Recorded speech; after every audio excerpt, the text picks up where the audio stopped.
Hello, everyone.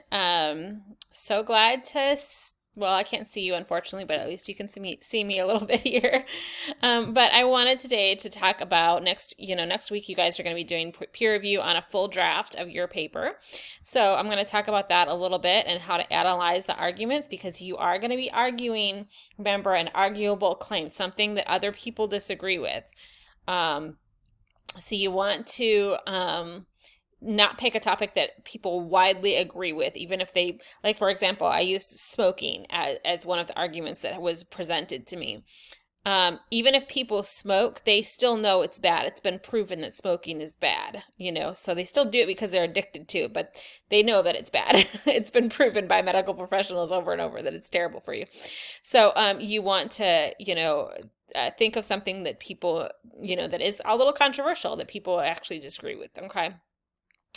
So let's start with your argument, a reason or set of reasons given with the aim of persuading others. And so while we make arguments, we make them to convince and inform, to persuade, to make decisions, to understand and explore. So it's good to look at both sides, and I've said this before, read conversations from both sides so that you can really understand what you're arguing. You don't want to just be so... It's kind of what creates bias, right? Is for us to be so stuck to one side that we are unable to use actual reason to argue our claims. So it's really important that you understand your topic, you understand your argument fully. So elements of argument, is the main point that you're trying to make. Claims are the reasons. So, you believe a certain way because of this, because of this evidence. And then you've got evidence, the actual evidence, support logical or emotional. So this is what is supporting the claims.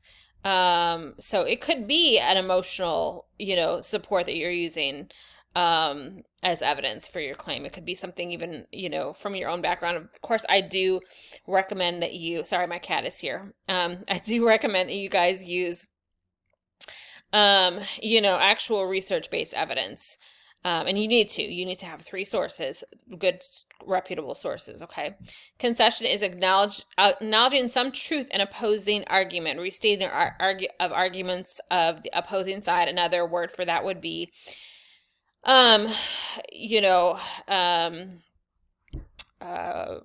qualification, which I've talked about before.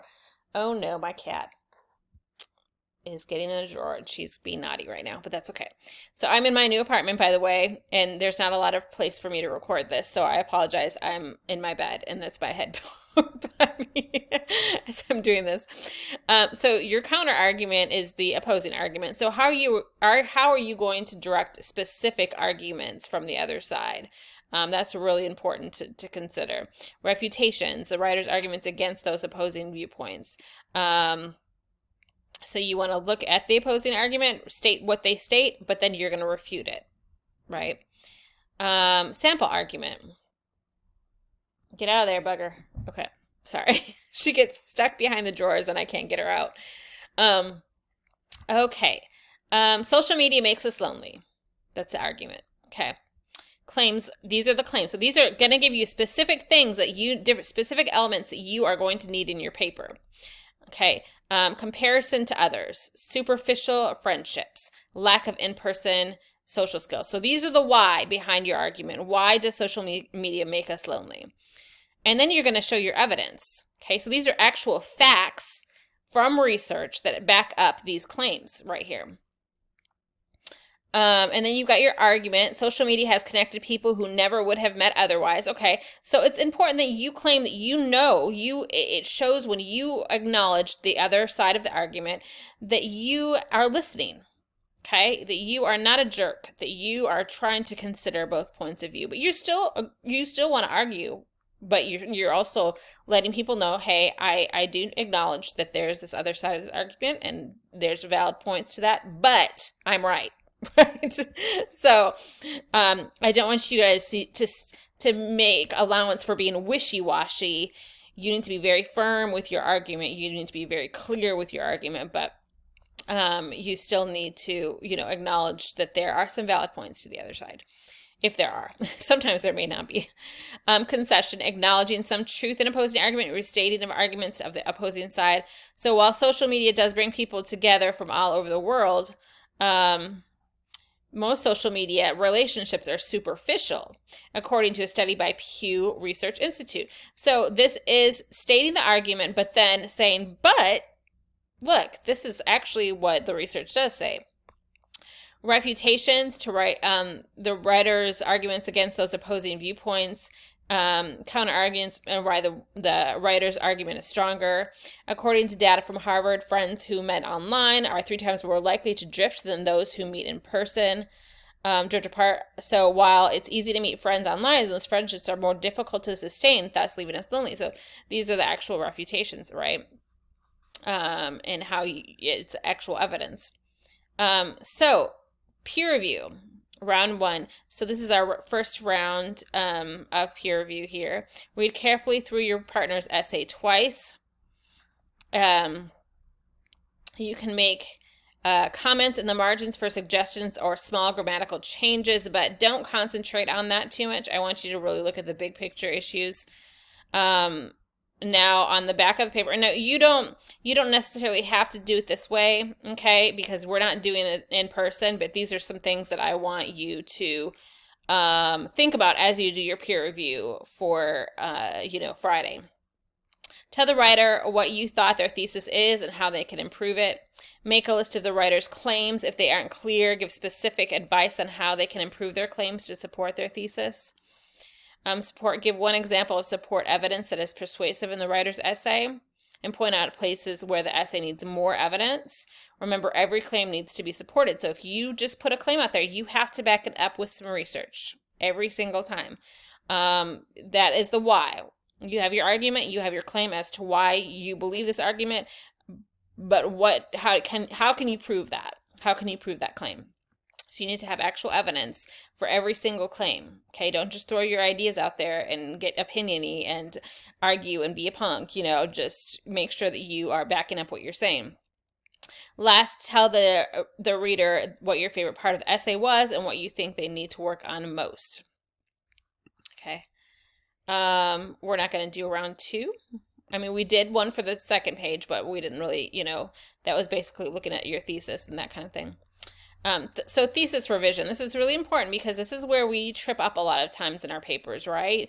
And this is the most important part of our essay, so we need to make sure we get our thesis right. This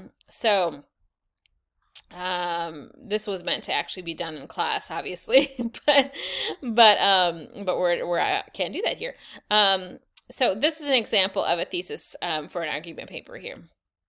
Emerson Corsova's argument in the debate, is digital connectedness good or bad for people, is more persuasive than Noah Stanley's argument this is actually an analysis paper, because Corsova offers more relatable and anecdotes and stronger research and clear understanding of his audience. So they are arguing something, but this is a little bit more analysis type thing. But, basically you need to make sure that you are stating very clearly that abortion is wrong because life begins at conception, and therefore abortion should be illegal, okay? So you see how clearly I made that statement. I was very strong. I didn't, I wasn't wishy-washy in that. You might also, in your thesis statement, which I did have actually a claim in there because I was stating life begins at conception. So that is a claim, right? So I would want to later on support that. But you want to make sure that if you have a few different, if you can fit some of those claims into that thesis statement and kind of use that as a map for the rest of your paper, you might want to do that as well. Okay. So, make sure you organize your essay. Go back. I think last week I put a slide about paragraph construction again. We had talked about it before, but I put it in there again because I want you guys to go back over that. Make sure your paragraphs are meaty. You have your clear topic sentence, which usually would be a claim. Okay, you want to start off with, now your paragraph for a claim can go on for a couple paragraphs. When you discuss a claim, you can go on for a couple of paragraphs if you want. If it's like a pretty broad claim, you might want to do that, right? Because you're trying to get 8 to 10 pages out of this. So you can do that. Just make sure that your topic sentences are clear, that they are backed with evidence within your paragraph. You need to make sure that your paragraphs are cut up into subtopics if they need to be. Some of your paragraphs have been very, very, very, very long. So we need to figure out where you can divide those into subtopic paragraphs, to break down your concepts a little bit more, and to not, try to fit too many things into one paragraph. So really think about that as well. Right here it says the body paragraphs. There are many ways to organize your body paragraphs. An easy method is to organize according to your claims. For example, if your argument is that cats are better than dogs because they are independent, cheaper to take care of, and lower maintenance than dogs, then your first body paragraph should be on the independence of cats. See how that's a really great way of saying it. So there was an argument essay top thesis right there, except it's not necessarily one that I would want you to use, because this is, about an essential question, a philosophical or religious or societal question that you're answering here, right? So we don't want to talk about dogs and cats and that, but he stated his claims within that thesis statement right there, right? And so because the first claim is about being independent, you want to start your first paragraph with independence of cats, and then you want to go to they're cheaper to be taken care of. Then your next area is going to be talking about, not necessarily just a paragraph. You might want to, like I said, spread it out over several paragraphs for one claim, because you might find a ton of research on that one claim, and then lower maintenance. So, you want to make sure that those are talked about in order, because like I said, that thesis statement is a map for the rest of your paper. Here's a thesis outline, and I'm going to go ahead and put this in this week's module as well, so you can take a look at this a little bit more. Whoops. Paragraph 1, introduction with hook and thesis. So you've got your hook in there, and you've got your thesis statement.